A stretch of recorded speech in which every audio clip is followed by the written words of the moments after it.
બોલીએ ગણપતિ મહારાજની જય, કૃષ્ણ કનૈયા લાલ કી જય, ભાગવત ભગવાનની જય. સ્કંદ પહેલો, પરીક્ષિતના જન્મની કથા. હવે પરીક્ષિત રાજાના જન્મની કથા આવે છે. સોનક સૂતજીને પૂછે છે, હે સૂતજી રાજા, પરીક્ષિતના જન્મથી લઈ તેના મરણ સુધીની શ્રેષ્ઠ કથા મને કહી સંભળાવો.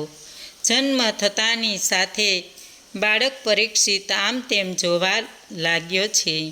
ગર્ભસ્થાનમાં માતાના પેટમાં જ એમને ચતુર્ભુજ સ્વયં ભગવાનના દર્શન કર્યા હતા. અવની પર આવ્યા પછી તે ભગવાનને શોધે છે. યુધિષ્ઠિર બ્રાહ્મણોને પ્રશ્ન કરે છે, બાળક કેવો થશે? એનું ભવિષ્ય જરા અમને કહી. એટલે બ્રાહ્મણોએ કહ્યું, બધા જ ગ્રહો સાનુકૂળ છે, એક જ સ્થાન જરા બગડેલું લાગે છે અને તે છે મૃત્યુ સ્થાન. તેનું મરણ સર્પદંશને લઈ થશે એમ લાગે છે. આ સાંભળતા જ ધર્મરાજ યુધિષ્ઠિરને દુઃખ થયું. મારા વંશનું, મારા કુળનું બાળક સર્પના દંશથી મરણ પામે એ સર્વથા સારું લક્ષણ તો નથી.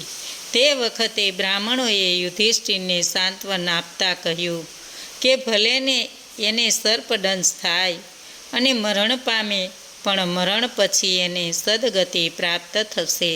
તેના અન્ય ગ્રહો બહુ સારા છે અને તે જોતા એમ લાગે છે કે આ જીવાત્માનો આ છેલ્લો જન્મ છે. જન્મ કુંડળીમાં 9મા સ્થાનમાં જો સ્વગૃહી કે ઉચ્ચનો ગ્રહ ગુરુ બેઠો હોય તો તે જીવન અવશ્ય ધર્માત્મા બને છે. રાજા પરીક્ષિત મોટા થાય છે.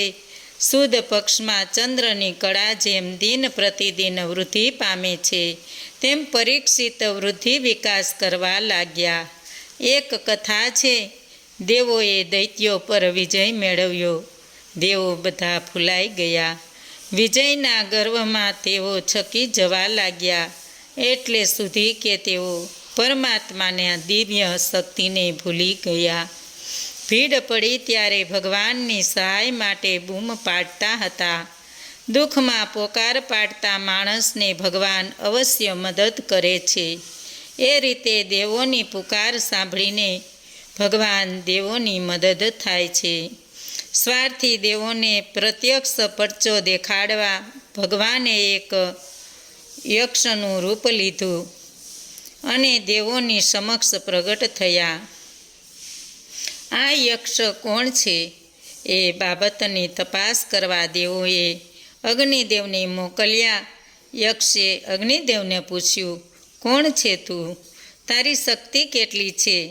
અગ્નિએ પહેલાં તો પોતાની ઓળખાણ આપી, પરિચય કરાવ્યો અને પછી અગ્નિદેવ કહેવા લાગ્યા કે આ ભૂમિ પરની એક એક વસ્તુને હું બાળી શકું એમ છું. આ સાંભળીને યક્ષે તેની સામે એક નાનું તણખલું મૂકી દીધું, પરંતુ અગ્નિ તેને બાળી શક્યા નહીં. એટલે તે દેવો પાસે પાછા ફર્યા. ત્યાર પછી દેવોએ વાયુને તેની સામે મોકલ્યો. વાયુ પણ તણખલાને કાંઈ કરી શક્યો નહીં. એટલે સ્વયં ઇન્દ્ર યક્ષ પાસે આવ્યા. ઇન્દ્રને આવતા ભાળીને યક્ષ ત્યાંથી અદૃશ્ય થઈ ગયો.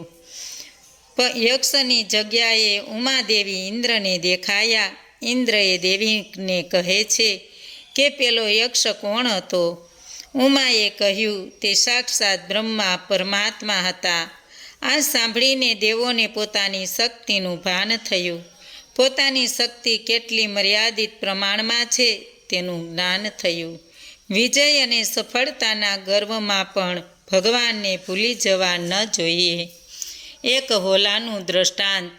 ભગવાન દત્તાત્રેયે 24 ગુરુ પોતાના જીવનકાળમાં કર્યા હતા.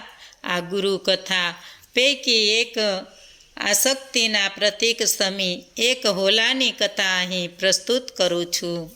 કુટુંબ ભાવનામાં આસક્તિ કેટલું દુઃખદાયી ફળ આપે છે એની એક દ્રષ્ટાંત કથા છે.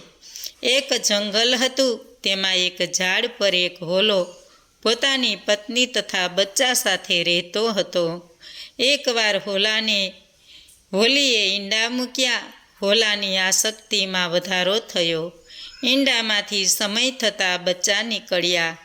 હોલો અને હોલી બંને આનંદના આંતરિકમાં દેહનું ભાન ભૂલી ગયા. બાળકોની બચ્ચાની કોમળ મંજુલ વાણી સાંભળીને બંને ગાંડા ઘેલા થઈ જવા લાગ્યા. એમ કરતાં કરતાં બચ્ચા મોટા થવા લાગ્યા.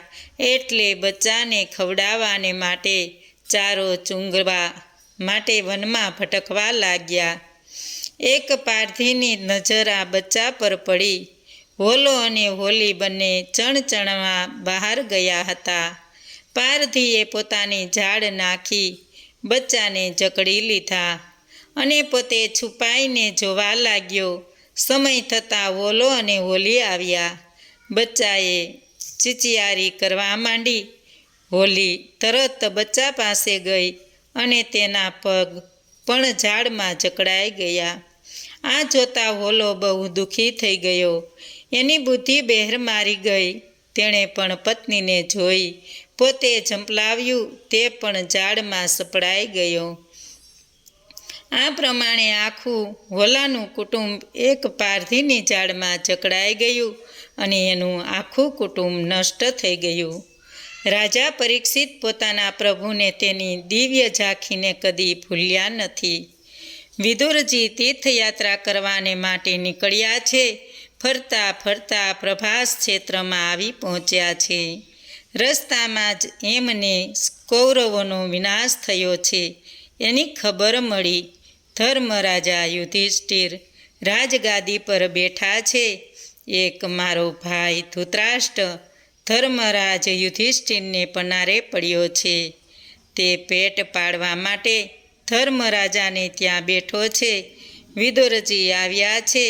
વિદુરજીનું સ્વાગત થાય છે. પણ એમને સ્વાગત સાથે લેવા દેવા ન હતી. પોતાના ભાઈ ધૃતરાષ્ટ્રને બંધનમાંથી છોડાવવા આવ્યા હતા. વિદુરજીએ 36 વર્ષ સુધી તીર્થયાત્રા કરી છે. આ સંત પુરુષે તીર્થયાત્રા કરીને તીર્થભૂમિને પાવન કરી છે, પુણ્યમય બનાવી છે.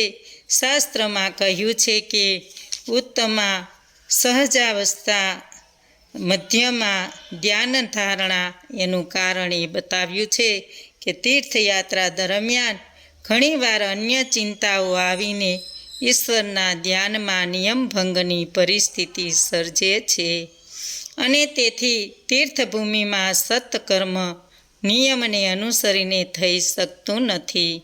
માટે જ તીર્થયાત્રા કરવા કરતાં ઈશ્વરના ધ્યાનને અતિ શ્રેષ્ઠ પદ ધર્મએ આપ્યું છે. તીર્થયાત્રામાં સત્કર્મ ન કરી શકાય તો કરેલી તીર્થયાત્રા સફળ થયેલી ગણાતી નથી એમ શાસ્ત્રમાં કહ્યું છે. જીવનમાં 36 વર્ષ સુધી યાત્રા કરી છે, છતાં વિદુરજીએ ટૂંકામાં પતાવી દીધું છે. આત્મપ્રશંસા ન કરો. આત્મપ્રશંસા એ મરણની નિશાની છે. આત્મપ્રશંસાથી વ્યક્તિ નીચે જાય છે. ઉન્નતિના માર્ગ આત્મપ્રશંસા બાધક નીવડે છે. માંડવ્ય ઋષિની કથા. માંડવ્ય ઋષિ પોતાના આશ્રમમાં તપ કરતા હતા. તે વખતે કેટલાક ચોર ચોરી કરીને ત્યાંથી પ્રસાર થયા હતા. ચોરોની પાછળ રાજાના સિપાઈઓ પકડવા દોડતા હતા. એટલે ચોર લોકો પોતે ચોરેલું બધું ધન માંડવ્ય ઋષિ પાસે આશ્રમમાં મૂકીને નાઠા. ચોરોને શોધતા સિપાઈઓ આશ્રમ પાસે આવ્યા. તેમણે ત્યાં ધન પડેલું જોયું. ઋષિને પકડી લીધા. કેટલાક સિપાઈઓએ ચોરોને પકડી લીધા. ચોરોને અને ઋષિને રાજા સામે હાજર કરવામાં આવ્યા. રાજાએ હુકમ કર્યો કે બધાને ફાંસી પર ચડાવી દો. રાજાના સેવકોએ ફાંસી તૈયાર કરી અને એક પછી એકને ફાંસી દેવા માંડી. રાજાને ખબર પડી કે એક ઋષિને પણ ભૂલથી ફાંસીનો હુકમ થઈ ગયો છે. રાજા ત્યાં ગયા ઋષિને ફાંસીના માંચડા પરથી ઉતારી તેમની ક્ષમા માગી. ઋષિએ રાજાને ક્ષમા પ્રદાન કરી. ઋષિએ એમાં રાજાનો દોષ ન જોયો, એ દોષ યમરાજાનો હતો. એટલે યમરાજા પાસે આવ્યા અને તેમની પાસે ખુલાસો માગ્યો. યમરાજાએ જવાબ આપ્યો, તમે નાના હતા ત્યારે તમે એક પતંગિયું પકડ્યું અને દર્ભની સળી વડે તેને વીંધી નાખ્યું હતું. આ પાપના ફળ સ્વરૂપે જ તમારે ફાંસીના માંચડા પર ચડવું પડ્યું હતું. ઋષિએ કહ્યું, એ વખતે હું તો સાવ અણસમજુ બાળક હતો, છતાં તે મને આટલી મોટી સજા કરીને મને અન્યાય કર્યો છે. પછી શાપ દીધો, હે યમરાજા, તું 100 વર્ષ સુધી પૃથ્વી પર જા અને દાસત્વ કર. ઋષિના શાપને લઈ ધર્મરાજા વિદુર રૂપે જન્મ્યા. તમારા હાથે જે કાંઈ પુણ્યનો કર્મ થાય તે કરીને ભૂલી જાઓ, એને યાદ ન કરો, પણ પાપના કામોનો યાદ રાખો. જીવનમાં સુખી થવાનો અનુપમ અદ્વિતીય માર્ગ છે. જુવાનીના કામોને યાદ રાખો. સમયગાળામાં જે વ્યક્તિએ ખરેખર બહુ પાપ કર્યા હોય તેને ઘડપણમાં ઊંઘ આવતી નથી. મધરાતના સમયે વિદુરજી ધૃતરાષ્ટ્ર પાસે જાય છે. ધૃતરાષ્ટ્ર તે વખતે જાગતા જ આડા પડેલા હતા. વિદુરજી ધૃતરાષ્ટ્રને પ્રશ્ન કરે છે, ભાઈ, ઊંઘ કેમ આવતી નથી? ભીમને ઝેરના લાડુ ખવડાવ્યા, તે જ ઘરમાં ખાંડના લાડુ ખવાય છે. ધિક્કાર છે તને, તે પાંડવને બહુ દુઃખ દીધું. તું એકલો બહુ દુષ્ટ છે કે દ્રૌપદીને સભામાં બોલાવવા માટે અનુમતિ આપી. પાંડવોને મૂકીને હવે તમે યાત્રાએ નીકળ્યા. ધૃતરાષ્ટ્ર કહે છે, મારો ભત્રીજો બહુ લાયક છે, એને મારી અનુપમ સેવા કરી છે, માટે એને છોડાવવાનું મન થતું નથી. આટલા પરથી વિદુરજી કહેવા લાગ્યા, હવે તમને ભત્રીજો બહુ વાલો લાગે છે. પાંડવોને મારી નાખતા તમે કેટલા પ્રયત્નો કર્યા છે તે વાતને યાદ કરો. તમે ભીમને ઝેર લાડુ ખવડાવ્યા, મારવાને માટે લાક્ષાગૃહમાં આગ લગાડી, જેથી બધા જ પાંડવો એક સાથે બરી મરે. પરંતુ ધર્મરાજા યુધિષ્ઠિર એક ધર્મ અને નીતિની મૂર્તિ છે, એટલે તો તે તમારા અપકારને જોતા નથી, ગણતરીમાં લેતા નથી, પરંતુ તમારા પર ઉપકાર કરીએ જ જાય છે. થોડા જ દિવસમાં પાંડવો પાછા આવશે, ત્યારે તેમને રાજગાદી સોંપવી પડશે, ગાદી પર બેસાડવા પડશે. તમારે માથે કાળ ભમે છે. તમારા સુખને જોતા મને તેમાં તમારા મૃત્યુના દર્શન થાય છે. હજી પણ સમજીને કામ લેશો અને ઘર છોડી દેશો તો તેમાં તમારું કલ્યાણ થશે, અને નહીં સમજો તો કાળ તમને ધક્કો મારીને બહાર કાઢશે. માટે સમજીને ઘર છોડી દો તો સારું છે. ટૂંક સમયમાં જ તમારું મરણ થવાનું છે, તે નક્કર હકીકત છે. ધૃતરાષ્ટ્રના બોલ્યા, ભાઈ, તારું કહેવું યથાર્થ છે, પરંતુ આંધળો છું એટલે ક્યાં જાઉં, શું કરું? વિદુરજી બોલ્યા, દિવસે તો ધર્મરાજા યુધિષ્ઠિર તમને છોડે એમ નથી, માટે અત્યારે મધરાતે હું તમને લઈ જાઉં. ધૃતરાષ્ટ્ર અને ગાંધારી વિદુરજી સાથે સપ્ત સ્તોત્ર તીર્થભૂમિમાં આવ્યા. ગંગાજીના પ્રવાહની 7 અલગ અલગ ધારા વહે છે. એ દરેક ધારા પર તીર્થ બન્યા છે. 7 પ્રવાહની ધારા જે જગ્યાએ એકઠી થાય છે તે તીર્થ સ્થાનને સપ્ત સ્તોત્ર નામ આપવામાં આવ્યું છે. આ સપ્ત સ્તોત્ર ગંગા પાછળ એક પૌરાણિક કથા ચાલી આવે છે. ગંગાજી આ ભૂમિ પર ઉતર્યા ત્યારે એમનું સ્વાગતા કરવાને ઋષિમુનિઓને વૃંદે વૃંદ સામે ગયા અને દરેક ગંગાને પોતાના આશ્રમ પર આવવા માટેનું આમંત્રણ પાઠવ્યું. કોઈ પણ ઋષિને ખોટું લાગે નહીં અને દરેક ઋષિને એમ લાગે કે મારા આમંત્રણનો સ્વીકાર થયો છે. એ બાબત પ્રદક્ષિણા કરવા માટે ગંગાજીએ લીલા કરી. એમણે પોતાના પ્રવાહને 7 ધારાઓમાં વહાવી 7 ઋષિઓના પ્રાંગણમાં થઈ ચાલી અને બધા ધારાઓ હરિદ્વારમાં બ્રહ્મકુંડ આગળ એકઠી થઈ. ત્યાર પછી હરિદ્વાર આગળ આવેલા બ્રહ્મકુંડમાં સ્નાન કરવાની સવિસ પુણ્ય મનાયું છે. સવાર થઈ યુધિષ્ઠિર ધૃતરાષ્ટ્રના રાજમહેલોમાં આવી પહોંચ્યા. આમ તેમ ફરીને જોયું તો કાકા દેખાતા નથી. મનમાં વિચાર કરે છે કે અમે તેમના 100 પુત્રોનો સંહાર કર્યો, રણભૂમિમાં મારી નાખ્યા, એટલે તેમને પણ આત્મહત્યાનો માર્ગ લીધો હશે. મારા કાકા કાકી જ્યાં સુધી મળે નહીં ત્યાં સુધી મારે પાણી પીવું નહીં એવો ટેકો લીધો. ધર્મિષ્ઠ વ્યક્તિ દુઃખમાં આવી પડે છે ત્યારે જ સંત સાધુજનો તેમની પાસે આવે છે. યુધિષ્ઠિરના મનમાં સંદેહ ઊભો થાય છે કે કોઈએ ધૃતરાષ્ટ્રને માનભંગ કર્યા હોય, અપમાન કર્યું હોય અને મનની વિષમતાને લઈ કદાચ ગંગામાં પડીને આત્મહત્યા પણ કેમ ન કરી હોય. મારા વિદુર કાકા પણ દેખાતા નથી. એક ઝાડ પરના 2 પક્ષી દ્રષ્ટાંત કથા. આ કથા મુંડકોપનિષદમાં છે. એક ઝાડ પર એક પક્ષીઓને સાથે રહેતા ગાઢ મૈત્રી થઈ. આ પક્ષીઓમાં એક પક્ષીને સ્વાદિષ્ટ મીઠા ફળ ખાવા બહુ ગમે. બીજા પક્ષી ખાય નહીં, બસ જોયા જ કરે. અહીં પક્ષીને આત્મ સાથે સરખાવ્યો છે. ઝાડને દેહની ઉપમા આપી છે, કારણ કે ઝાડને હાથ પગ સમાન ડાળીઓ છે. એને પણ વાસના સ્વરૂપ અંકુર ફૂટે છે. મોહ મમતા સ્વરૂપ સુંદર ફૂલો લાગે છે, પણ એમાંથી ઉત્પન્ન થતા ફળ સુખ દુઃખને જેવા હોય છે. આ વૃક્ષ પર જીવ અને શિવ એમ 2 પક્ષી સાથે રહે છે.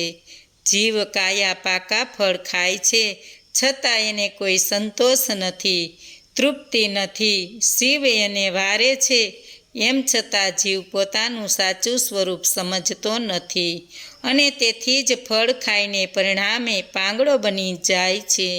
આવા બંધાયેલા ખાઉંધરા પક્ષી સ્વરૂપ ધૃતરાષ્ટ્રને મુક્ત પક્ષી વિદુરજી સાવચેત કરે છે.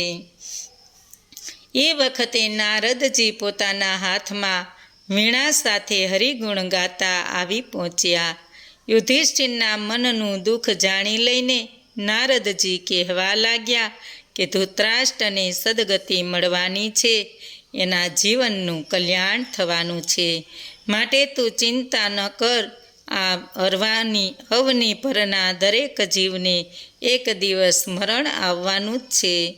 આજથી 5મા દિવસે તારા કાકાની સદગતિ થવાની છે ને ત્યાર પછી તમારો એ પ્રમાણે વારો આવશે. માટે કાકાની પાછળ રડશો નહીં. મરણ પામેલો કદી પાછો આવતો નથી. જીવતા માણસે પોતાને માટે રડવાનું હોય એ બરાબર છે, પરંતુ એક વ્યક્તિ મરે અને તેની પાછળ બીજા રડે અને એ પાછો આવવાનો નથી એ જાણવા છતાં રડે છે, તો એ કરુણાતા છે. મારે પણ એ માર્ગે જવાનું છે એ સમજીને આ જીવનમાં વર્તવાનું છે. એમાં જ જીવનનું શ્રેય છે, કલ્યાણ છે. તમારા માટે હવે 6 મહિના બાકી છે. સૂતજી કહે છે, મરણ પથારીમાં પડ્યા પછી ઘણાને ડહાપણ સૂજે છે, પણ તે શા કામનું છે? નારદજી કહે છે, હું ભગવત પ્રેરણાથી આવ્યો છું. વિદુરજી ધૃતરાષ્ટ્રને ચેતવવા માટે આવ્યા હતા.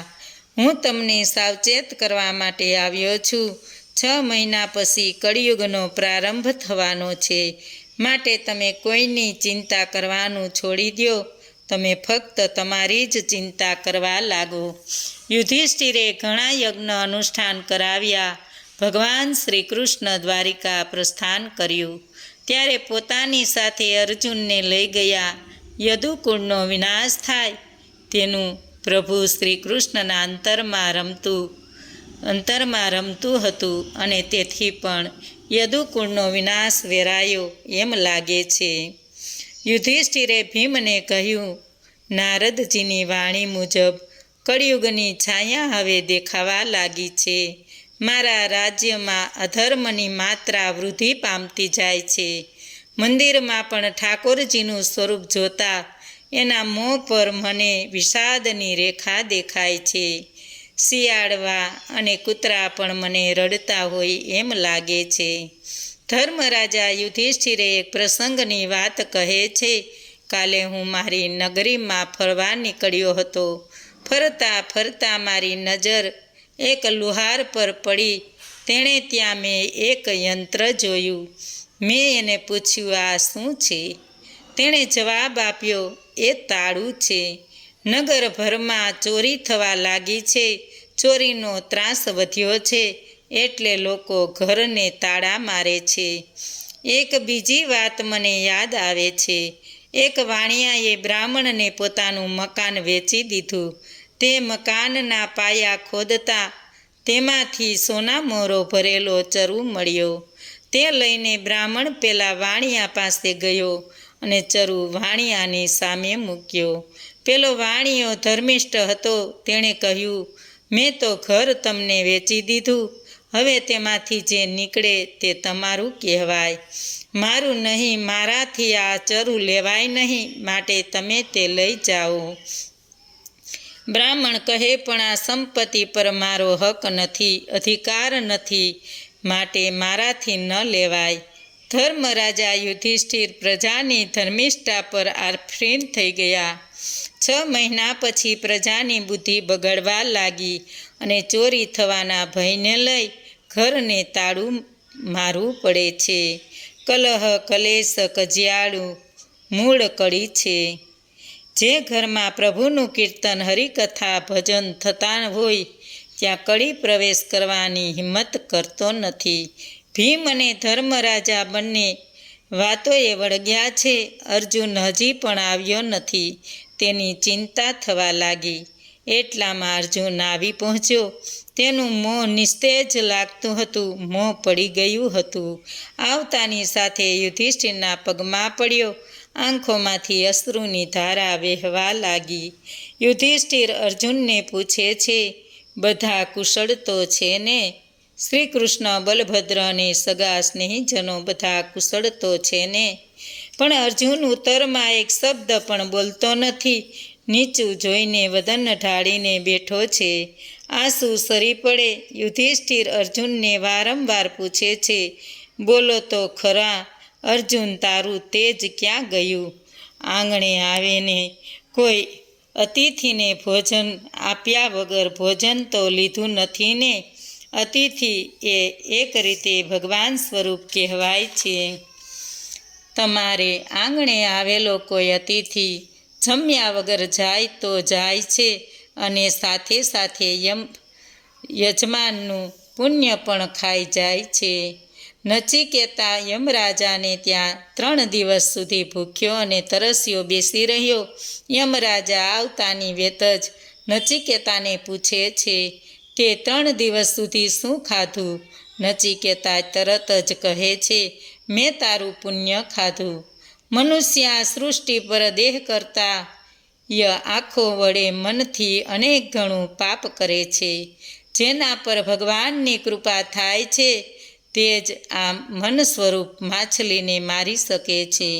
પ્રભુની કૃપા દ્રષ્ટિ થાય છે તો મન મરે છે, અને મન મરે છે એટલે ભક્તિ વરે છે, મળે છે. પ્રભુની કૃપા દ્રષ્ટિ થાય. આ બધા મંગળ ચિહ્નો જોઈને યુધિષ્ઠિરની ચિંતા વધી ગઈ. ફરી પૂછે છે, હે અર્જુન, તું બોલતો કેમ નથી? તારા મોં પરનું તેજ કેમ ઉડી ગયું છે? ક્ષત્રિય ધર્મને કલંક લાગે એવું કંઈ તારા હાથે થયું હોય તો મને કહી દે. અર્જુન ગળગળો થઈ ગયો અને બોલ્યો, મોટા ભાઈ, આપણા જ બંધુ સ્વરૂપ શ્રી કૃષ્ણ મને છેતર્યો છે. તેથી આ શરીર નિસ્તેજ થયું છે. પોતાના પ્રિય મિત્ર અને માર્ગદર્શક શ્રી કૃષ્ણના કરેલા ઉપકારોને યાદ કરતા અર્જુન ધ્રુસકે ધ્રુસકે રડે છે. રડતા રડતા કહે છે, ભાઈ, શ્રી કૃષ્ણથી હું દૂર થયો. શ્રી કૃષ્ણના વિરહનું મને દુઃખ થયું છે. મારું તેજ હણાઈ ગયું છે. શ્રી કૃષ્ણની રાણીઓનું રક્ષણ પણ હું કરી શક્યો નહીં.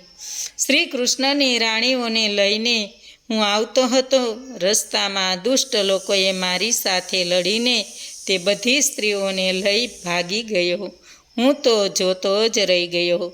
ધનુધારી એવો હું ધનુષ્યને બાણને કામમાં લઈ શક્યો નહીં.